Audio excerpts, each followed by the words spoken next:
Every once in a while in VR, there's always an experience that kind of changes how you have to look at VR. For me, these have happened every once in a while, and this map did that to me more than once in its playthrough. So today we're going to be looking at the VR chat map, Project Summer Flare.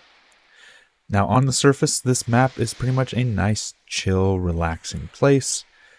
There's a couple mirrors scattered about with some interactive things. Not much on the surface, but by completing the little Easter egg that you find in Spawn, you unlock an interesting and very fun story. So to get things started, you find 3 items. One is a melon on the beach. The other is a beach ball you have to get by exploring the aquarium. And the third is a bell at the shrine that's at the top of the mountain once you pass through the tunnel. And with these 3 items collected and placed into the shrine, a little button appears. And this is where I'm going to pause for a second to say spoiler warnings. If you have PC VR and you're able to play this map, I would definitely suggest it. It's free, it's on VR chat, Project Summer Flare. Because once we go through this, it's going to spoil the entire map for you. And as you press the button, the world around you starts to gray, getting darker and darker, and suddenly your vision goes completely black, except for some text that pops up on screen. And as you awaken, the world around you is suddenly a giant metal, concrete, and glass construction. The shrine that you were once on is just a concrete slab, and the world around you is a giant glass dome. After completing a puzzle to divert power to a nearby door, do a little parkour over an old busted up server rack to find a floating tablet.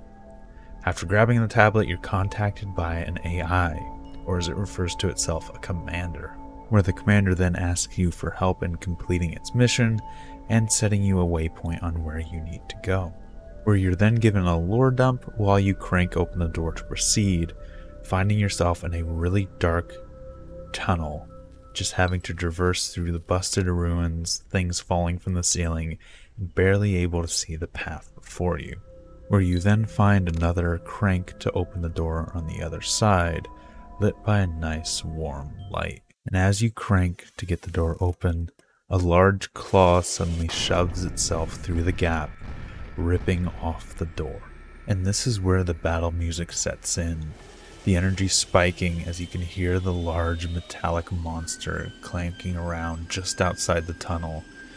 And as you start to realize what's going on, you know the only way forward is to just run, dodging from cover to cover as you can hear the bot's laser charging and firing just as you get into safety, feeling it trying to wear away at the boxes you're using as protection. Eventually working your way through the warehouse to find an old pistol laying on the table. But unfortunately, this gun has no effect on the big metal beast, only for the commander to get in contact with you, offering a solution. And as you raise your gun to fire, it suddenly turns into a full-blown tank turret attached to your gun that fires shells at the beast. With only a couple hits, the monster goes down, and with nothing left, you continue moving forward. And in the next section, your commander informs you that he's sending another artifact down to help you, this time a sword that is indestructible.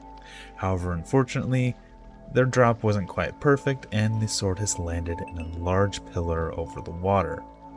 And this is one of the few sections of the map that I really don't like, for 2 reasons mostly.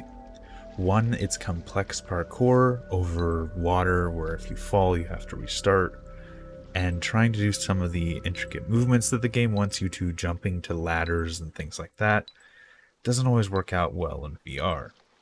The other major complaint I have about this section is, well, a mechanic that was never really explained. There's a mechanic in this section where if you drop a weapon, say your pistol, you can put your hand out, tilt your palm back, and it will recover the pistol to your hand. This is never really properly explained or shown, And for me, the first time I played this with a friend, we spent way too long trying to either throw the gun up to the platforms we needed them at, or trying to pass them up ladders, not realizing for the longest time we could just teleport them. But with my complaints out of the way, the rest of the section is just climbing, shooting these little green crystals that will unlock paths for you to get further, until eventually you climb all the way to the top and grab your sword. May I also mention there's a little Easter egg in this section if you really have the patience to do some more climbing. With your sword now in hand, you're able to break through the barrier before you so you can proceed on, where you find yourself, oddly enough, back in the aquarium, but this time everything's different.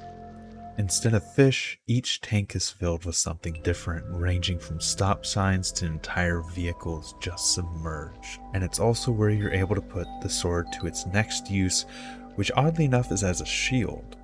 Since the sword is indestructible, you can use its blade to block bullets. And once the gun has overloaded, you're able to run up to its power core and either shoot it or stab it. And this is where I want to point out a little pet peeve of mine for this section. Something I realized running through the aquarium so many times is that the entire aquarium is set up to be wheelchair accessible, except for the entrance, which is just stairs. Like, there's elevators everywhere and wheelchair ramps everywhere, except for the entrance.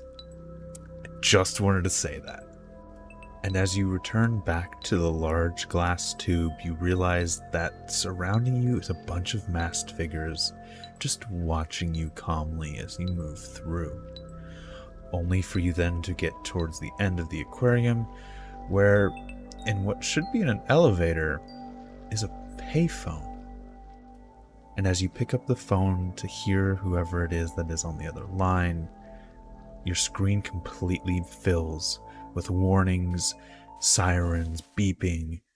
There's a nuclear strike coming in at your location, and you need to get out of here.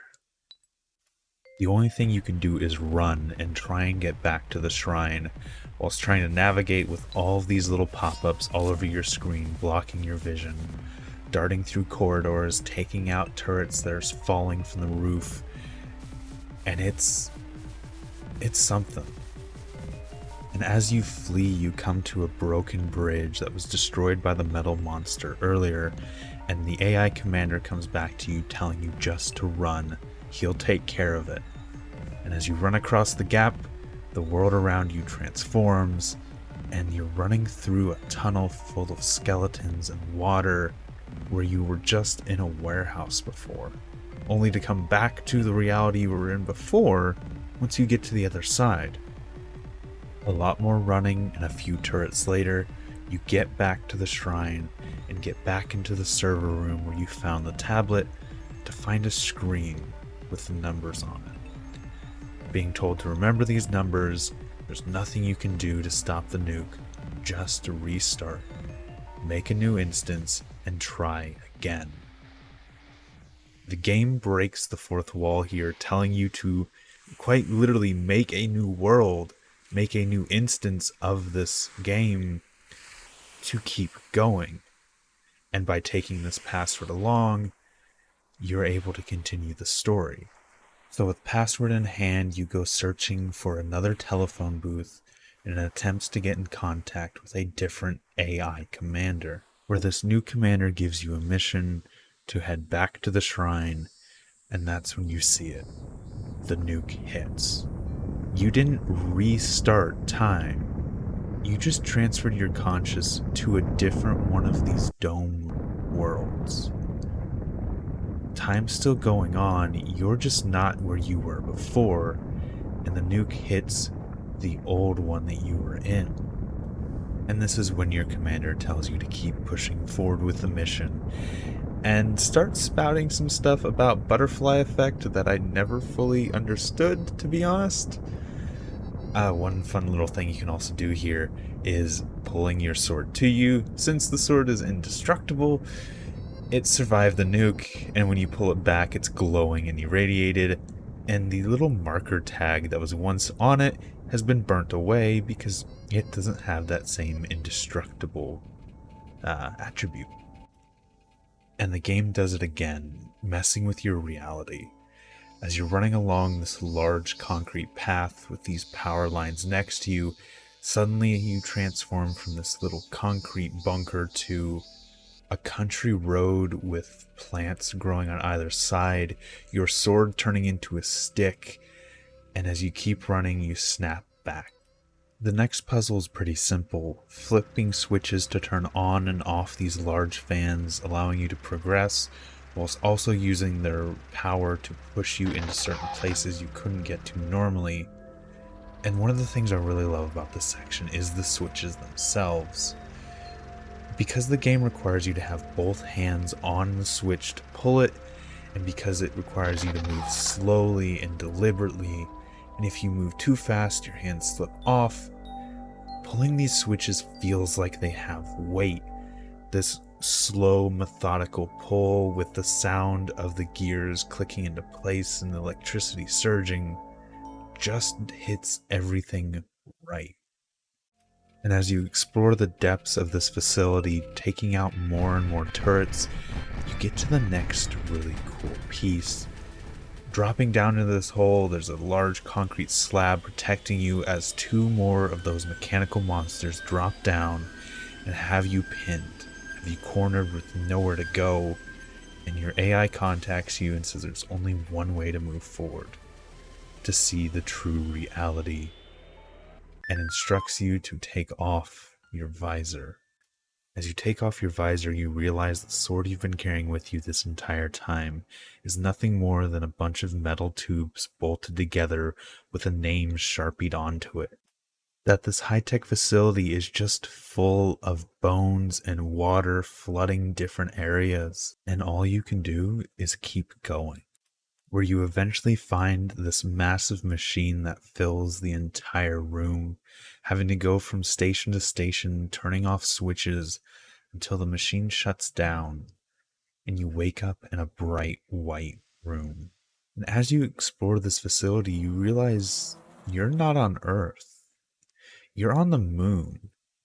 And the AIs explain that the moon's pretty much the only safe place left, as Earth is pretty much destroyed at this point.